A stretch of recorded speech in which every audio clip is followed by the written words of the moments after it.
mencapai tujuan belajar bahasa Inggris itu apa? dengan cara reading, Reading, terus games, games.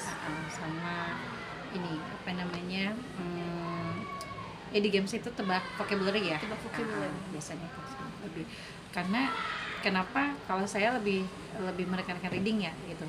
Hari ini anak-anak sangat minim literasi membaca dalam bahasa Indonesia, apalagi dalam bahasa Inggris gitu ya. Jadi ketika kita ketemu satu teks gitu kan, kita reading together and then after that kita review, one by one and then after that mereka come forward and then reading mereka. Jadi kita tahu nih, oh anak ini pemahaman bahasa Inggris kita jadi tahu ya dengan dia membacanya salah gitu kan. Kayak misalkan harus dia baca yang sangat sederhana sekali, misalkan kayak uncle, tapi anak baca sesuai dengan tulisannya. Iya, uncle gitu ya. Nah, hal yang kayak gitu kita tahu nih. Jadi dari reading ini, satu, kita bukan langsung ngetes oh dapat nilai segini, enggak. Kita tahu jadi oh literasi anak ini sangat minim. Ya kan? Nah, beda lagi kalau anak yang satunya dia memang di rumahnya Sering membaca. dia tahu tentang bahasa Inggris lewat musik, lewat nonton. Kalau dia ngeh ya dan dia suka, itu jadi dia hobi buat keseharian dia. Tapi balik lagi ke faktor lingkungannya, apa ibunya sama bapaknya membiasakan seperti itu, pasti dia akan terbawa. Nah itu. Terus baru yang level sangat lebih tinggi lagi, orang tuanya memasukkan dia ke dalam tadi tempat-tempat les atau tempat-tempat kursus. Nah jadi kita baru tahu nih, oh level anak ini bagus readingnya, ternyata kita korek nih. Iya gitu kan, ternyata aku suka musik, aku suka main games. Jadi di games itu kan banyak vocab bahasa Inggris. Terus yang baru yang terakhir aku dilesin miss gitu. Mungkin itu ya tadi readingnya. Jadi pencapaian bukan dia benar atau salah, tapi kita tahu memahami anak ini konsep literasi dalam bahasa Inggrisnya masih rendah atau memang standar gitu. Cara untuk mengimplementasikan model pembelajaran berbasis problem based learning di kelas itu seperti apa? Ya, kalau misalkan itu kita benar-benar yang tadi ya, kita ke anak-anak based learning itu kan benar-benar yang kita tahu basic anak dulu ya. Untuk mencapai sampai pencapaian sempurna pasti tidak, tapi minimal ada nyampe dapat ya tadi kita klarifikasi anak, ini anak yang bisa, anak yang tidak. Lalu setelah dia ada yang bisa, dia tadi partner sebaya.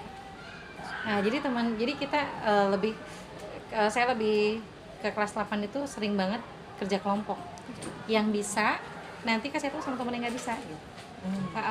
Kayak 3, 4 gitu. Jadi tadi pencapaian kitanya juga jadi nggak terlalu capek banget gitu. Jadi tahu nih udah observe anak nih, terus mereka udah lakukan tugas-tugas dari kita, ternyata oh ini ada yang nggak bisa. Kita kan ngeliatin gitu, oh ya yang nggak bisa diajarin sama yang nggak bisa gitu. Jadi minimal mereka tahu dulu walaupun misalkan jauh dari kata bisa atau jago ya. Mereka minatnya lebih ke kerja kelompok itu karena mereka agak ada yang bantu Handling mikir ya. gitu ya. Itu menurut Miss sendiri itu menjadi sebuah kekurangan atau tidak? Pasti banget kekurangannya ya. Satu hal, anak pasti ngandelin temennya yang pintar.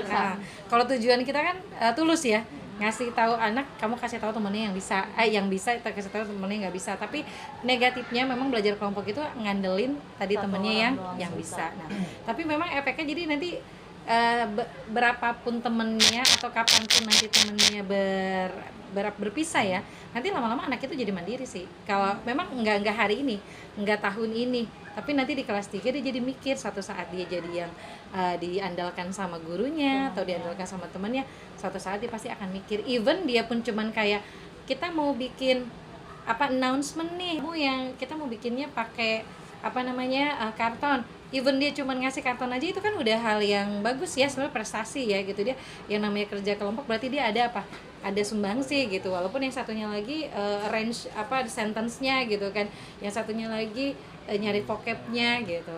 Itu kan kerja kelompok itu nggak bisa diukur yang 100 lu kerja 25 gitu. Kan idealnya begitu. Tapi ternyata dari 100% itu kita ada 4 orang, ya pasti ada yang 60% yang satu kerja orang ini, sisanya yang melengkapi gitu. Pasti kalau saya apa namanya, positifnya anak ini pasti akan terbangun karakternya deh. Walaupun kayak tadi ya, pasti ngandelin ke temennya yang bisa, paling itu sih. Mini sendiri ada pendekatan tersendiri gak untuk membangkitkan semangat siswa yang tidak aktif?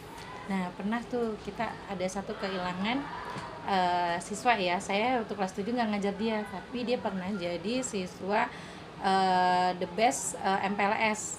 Nah, dia tuh saya kelas 7 tuh hilang dia sampai hampir 1 semester ya gitu. Pas kelas 8 ketemu saya, bagus banget. Itu readingnya perfect, nggak ada yang salah. Saya sampai yang kok kamu bagus sih gitu kan, maju kan. Dia baca terus saya ikut gitu kan. Iya miss, dia cuma senyum-senyum aja kak. Saya suka bahasa Inggris miss, gitu doang. Dia cuma bilang suka. Kamu suka main games? Enggak. Terus dia bilang saya suka aja miss gitu dari SD gitu. Oh gitu, kamu bagus ya ampun. Terus sekarang kamu semangat lagi ya gitu. Lebih yang kayak, terus kalau pas istirahat suka ngobrol sama dia gitu, terus suka jajan bareng sama dia gitu kan, suka apa namanya, nemenin sini deh gitu, iya miss gitu, terus makasih miss gitu. Jadi kayak lebih sering ngobrol, tapi memang nggak ke teman-temannya ya gitu, nggak di depan teman-temannya saya sama Nabia itu, karena dia bagus gitu. Pas besoknya emang dia sekarang tuh apa namanya, suka banyak nggak masuk ya, karena dia suka jagain adiknya gitu. Dia masih punya adik yang kecil ya, cuman kemarin saya bilang lagi, kamu di kelas 8 jangan sampai nggak masuk lagi gitu. Tapi kehadirannya udah lebih baik daripada waktu dia kelas 7. Harus gitu. Untuk kira-kira Miss punya strategi tersendiri gak untuk menerapkan apa yang ada di modul RPP kepada siswa? Sebenarnya kalau kita mau yang kayak effort yang lebih keras lagi, kayak setiap hari menghafal vocabulary, itu bisa, tapi targetan pembelajaran kita lewat nggak nyampe. Iya. Dan tapi saya juga nggak mau yang terlalu nyerah ya kayak gitu. Lebih ke anak, ya udah tadi belajarnya beda dengan kamu kayak waktu kemarin. Ya pokoknya kayak gini ya, saya jelasin secara detail, saya jelasinnya gini gitu. Even mau mereka mau terima atau nyampe atau enggak, kan kita sudah menjelaskan gitu. Jadi, dan itu untuk menyimpan nanti ketika kamu mengajar, itu memudahkan kamu teks-teks deskriptif teks, naratif teks, yang kayak gitu.